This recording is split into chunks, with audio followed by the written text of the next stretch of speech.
Okay, so I have this plant. So you're going to be doing 4 different practice drawings. Right now we have this plant as a whole, right?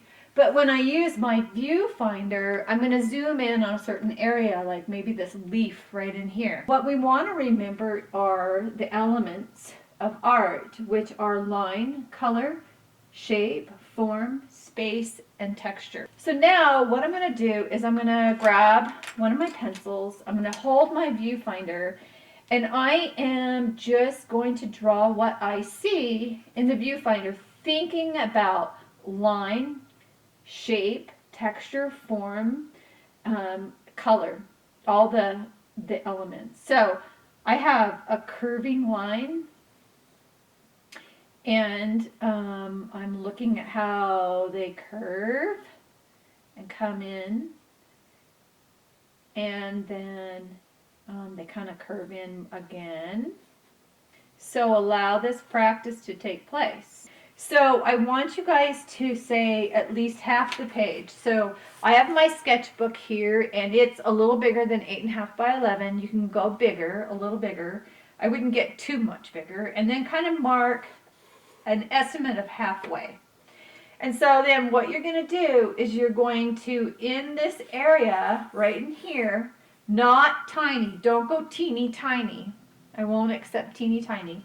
You're going to fill most of this area, and you're going to look through your viewfinder to pick up what you see of the elements. So you see this as a whole. Okay, there's a lot of elements of art coming in play. But I can use my viewfinder to kind of zoom in on an area as we're zooming in here. Okay, so now, of course, I'm going to see it at a different perspective.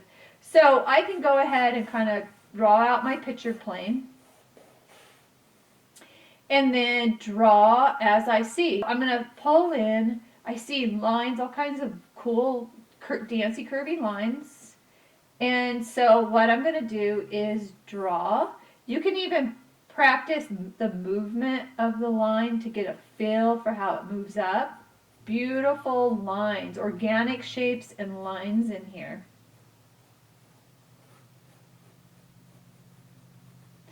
And so I'm just going to take a minute here to draw. Okay, so now I have my mapping, just my rough draft of my picture. So I'm going to tell you guys a little something about shading. So when I go darker in value, and as I work my way up lighter in value,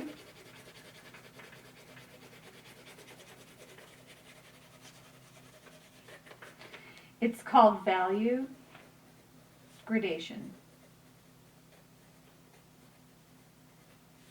This is a low value. It's darker. This is a high value. It's lighter, okay? The low value, you could also say low elevation and away from the viewer's eye. High value, I can say high elevation and closer to the viewer's eye. Okay? Little tidbit of information. So when I work on this, I can start kind of shading. So in here it's lower and it's further away and also lower in elevation, so I'm going to go darker. Okay, so now as I start shading this, it's going to be a relationship back and forth between my pencil and my eraser.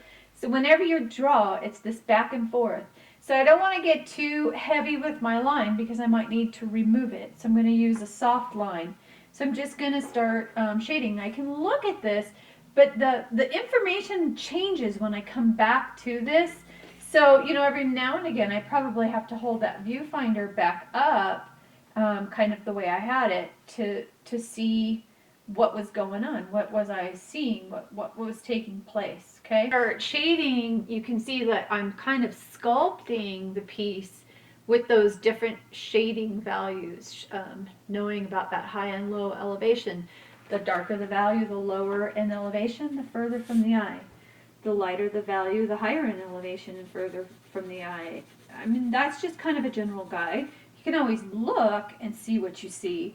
And so I know this is going to be lifted away from the planter.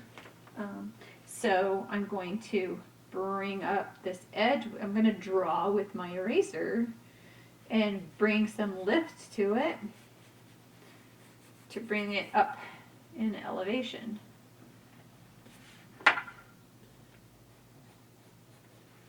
So that brought it up in elevation, lifted it away from here. So it's just this continuing. When I'm making these movements, I'm always as if it's right in front of me sculpting. And if I have this opportunity, I can then do that movement to bring in these contour lines. And the contour line shows the form, the shape, this contour line. So this line turns. It's a contour line forming and sculpting. And I'm still thinking about the elements, this texture. So I might come in here and blend with my finger or with a tissue, because this is a smoother texture in here. So I really want to smooth out the planter. This is the part of the planters back in here too. And if I go over a line that's already there, it's just going to get darker. So instead of just scribbling, I've got to think, well, this movement of the planter as if I'm rubbing my pencil right on top of the planter. So I'm not really thinking about that direction that I make with my line. There's a ledge here. So I'm going to blend it to make it nice and smooth.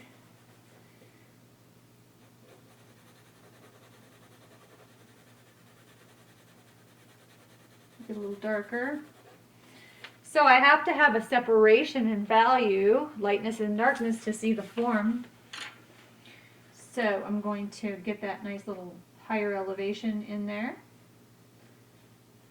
a lighter value. Oh, so there we have what I have so far, and you're just going to keep playing around with it, and you're going to do 4 of them and just use it as a time to relax. What are some other things that you could draw with your viewfinder? Maybe there's some fruit around the house, and that could be fun to do. You get this whole perspective of it, but when you zone in on it with your viewfinder, what do you see? Kind of an interesting abstract image, maybe? Could be fun.